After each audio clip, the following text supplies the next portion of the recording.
राहुल गांधी या तेजस्वी यादव या पूरी भारत जोड़ो यात्रा और इस क्रम में जो मुद्दा जनता के सामने रखते हुए, देश के सामने रखते हुए ये दिख रहे हैं, मुझे वो दिख रहा है रोजगार का मुद्दा।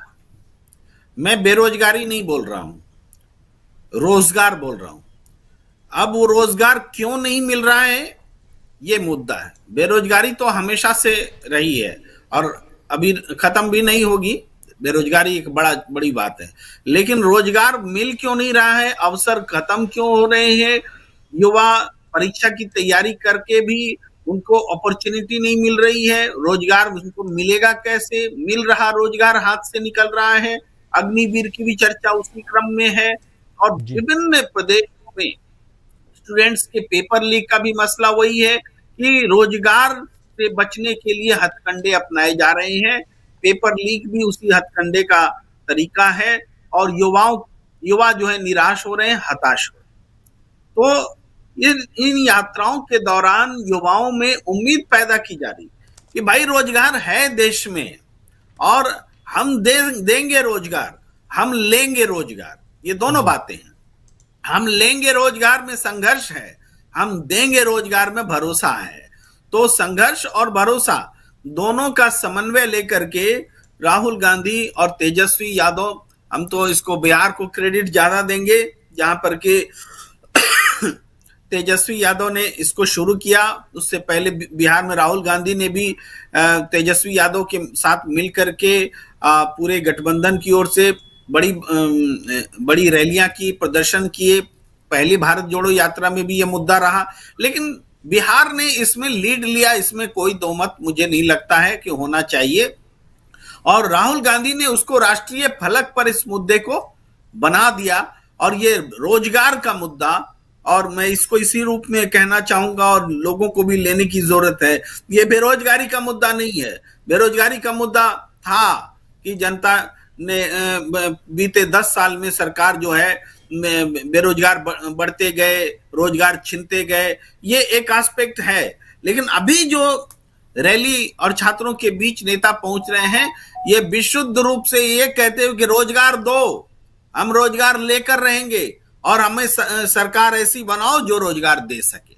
ये जी। मुद्दा जब से परवान चढ़ने लगा है, राजीव जी, नींद उड़ गई है, नींद उड़ गई है। भारतीय जनता पार्टी की नींद उड़ गई है कि अब सत्ता कैसे बचेगी। सबसे बड़ी संख्या तो रोजगार की आकांक्षा रखने वाले युवाओं की है।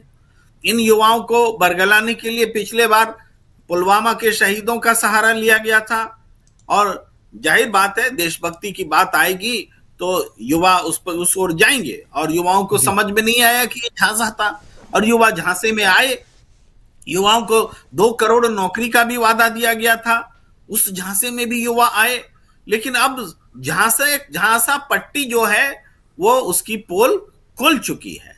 अब चुनाव के वक्त में अचानक जो युवा सड़क पर आए हैं और ये मुद्दा खड़ा हुआ है, तो ये मुद्दा इस देश की चुनावी तस्वीर को बदलने वाला मुद्दा साबित होने जा रहा है। और हम ये कहेंगे कि आमतौर पर जब जनता किसी आंदोलन में शरीक होती है तभी वो मुद्दा या वो आंदोलन बड़ा हो पाता है। अब बताइए, जब छात्र सड़क पर निकले तब तो राजनीतिक दल उस मुद्दे को पकड़ पाए, वरना जी। कहां पकड़ पा रहे थे। राहुल गांधी जब छात्र को बुलाते हैं, उनकी समस्या पूछते हैं, उनके मुंह से बात जानते हैं और देश देखता है, तो वो मुद्दा बड़ा होता है, वो मुद्दा बहुत बड़ा होता है और वो हुआ है। इसी का परिणाम है कि इस मुद्दे के प्रभाव को कम करने के लिए जो लाठियां बरसाई गई, जो सोचा गया कि दमन कर देंगे तो चीजें ठीक हो जाएंगी, तो उसकी प्रतिक्रिया हुई। आज भी आप जी। देख रहे हैं बहुत सारे विजुअल्स सोशल मीडिया पे दौड़ रहे हैं जिसमें पुलिस दौड़ा रही है युवा को। लोग जी। कमेंट कर रहे हैं कि देखो देखो रोजगार बंट रहा है, पुलिस दौड़ा दौड़ा के रोजगार दे रही है। ये लोग हास्य में बात कर रहे हैं कि रोजगार पुलिस दौड़ा दौड़ा कर दे रही। तो आप नौजवानों पर जो जुल्म कर रहे हैं, उन नौजवानों पर जो युवा है, हमारे घर से निकला बच्चा, जिस घर को हम बहुत नाज, घर में जिस उन बच्चों को हम नाज से पालते हैं, उनके सारे नखरे सहते हैं, उनकी सारी बातें मानते हैं, उनके उनके दुख दर्द को हम बर्दाश्त नहीं करते, वो युवा जब नौकरी मांगने जा रहे हैं, उस पर लाठियां बरस रही, ये क्या बीत रही होगी अभिभावकों पर, माँ बाप पर क्या बीत रही होगी, इसकी कल्पना की। और जी ये जो माँ बाप पर बीत रही है, ये यही गुस्सा केवल युवा नहीं है, युवा के माँ बाप हैं, परिवार है, रिश्तेदार हैं, सब पर लाठियां महसूस हो रही हैं। लाठी युवा पर चल रही, लेकिन महसूस तो सब लोग कर रहे हैं ना। ये इस तरीके से हम ये देखते हैं कि बहुत सही मुद्दा, सही समय पर राहुल गांधी ने, तेजस्वी यादव ने, अखिलेश यादव ने, पल्लवी पटेल ने, इन तमाम नेताओं ने पकड़ा है। ये छात्रों जी के बीच जा रहे हैं, इसलिए मैं तो यहीं पर अभी देख रहा हूं, वे एनडीए यूपीए वाली बात पर बाद में बात करेंगे, हम इसी पर फोकस करते हुए हमने अपनी बात को रखा कि ये जी पूरी तरीके से चुनाव बदलने वाली घटना घट रही है। जी जी जी जी। डॉक्टर दीपक पाचपोर जी, आप कैसे देखते हैं, क्योंकि एक बहुत आशीर्वाद और समर्थन दिया। देखो, हम लोग नए सोच के हैं, नया बिहार बनाना है, और नए बिहार बनाने के साथ साथ हम लोग चाहते हैं कि कोसी हो, सीमांचल हो, जहां गरीबी सबसे ज्यादा बिहार में है, गरीबों को आगे बढ़ाने का काम करें।